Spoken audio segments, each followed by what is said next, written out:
Bonjour à tous. Est-ce que ça vous est déjà arrivé de vous faire avoir pendant des années?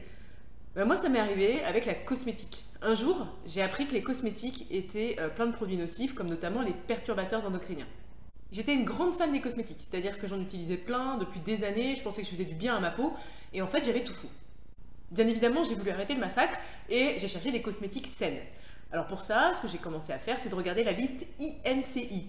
Je sais pas si vous savez, c'est la liste là qui est un peu longue comme le bras là sur les pots de cosmétiques ou dans laquelle on comprend rien. Donc j'y ai passé pas mal de temps et ce que j'ai vu bien évidemment c'est que les cosmétiques bio étaient meilleurs pour la santé parce qu'ils ne contenaient pas justement ces perturbateurs endocriniens.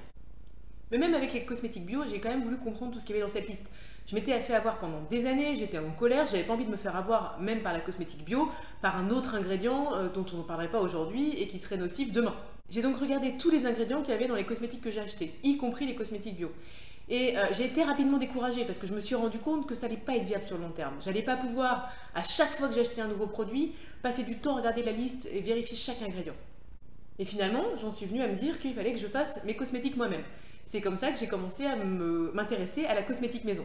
Parce que dans la cosmétique maison, on achète des ingrédients bruts, donc il y a un ou deux éléments maximum sur la liste INCI. Et c'est beaucoup plus simple du coup de vérifier ce qu'il y a dedans. Mais là encore, j'ai failli tomber dans un piège. J'ai commencé à vouloir faire de la cosmétique maison compliquée. Donc j'ai acheté plein d'ingrédients, j'ai passé plein de temps à faire des recettes avec plus ou moins de succès. Et je me suis rendu compte que passer plein de temps en cuisine à préparer mes cosmétiques, ça me convenait pas. J'avais pas non plus envie de remplir mon frigo ou mon placard de plein de petits flacons d'ingrédients différents. Et j'avais pas envie non plus de gérer mes stocks de produits. Le problème avec les cosmétiques maison, c'est qu'il faut par exemple 10 ingrédients pour faire un même produit. Il faut qu'ils soient donc avec une certaine proportion. Et parfois, on va se retrouver à manquer de 1 ou 2 millilitres d'un ingrédient dont on n'avait pas vu qu'il en restait aussi peu. Donc j'ai encore vu que j'avais trouvé une solution qui ne me convenait pas. Et c'est là que j'ai poussé encore la réflexion et que je me suis dit qu'il fallait que je fasse mes cosmétiques avec juste 2 ou 3 ingrédients maximum pour l'ensemble de mes produits. À ce moment-là, j'ai donc bien défini mon objectif, à savoir avoir 2 ou 3 produits pour résoudre mon problème de peau grasse et qui soient utilisables aussi pour les cheveux et le corps. Quand j'ai eu défini clairement mon objectif, ça a été beaucoup plus simple. Je me suis retrouvée à chercher des choses sur internet précises, je savais exactement ce que je voulais. S'il y avait beaucoup d'ingrédients, j'en éliminais certains.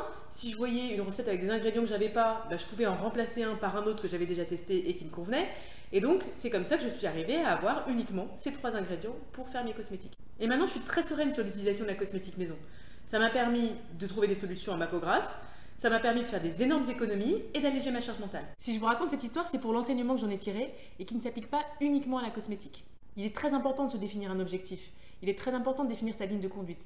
Parce que tant que c'est pas fait, on se perd dans toutes les informations. On ne sait pas par quoi commencer. Alors on n'est pas tout à fait dans un sujet écologique, même si mine de rien, avoir des cosmétiques saines, c'est toujours mieux que d'avoir des cosmétiques toxiques. Mais ce que je voulais vous montrer, c'est comment on part à l'assaut d'un sujet. Dans le prochain épisode, nous verrons comment appliquer cet enseignement au changement climatique.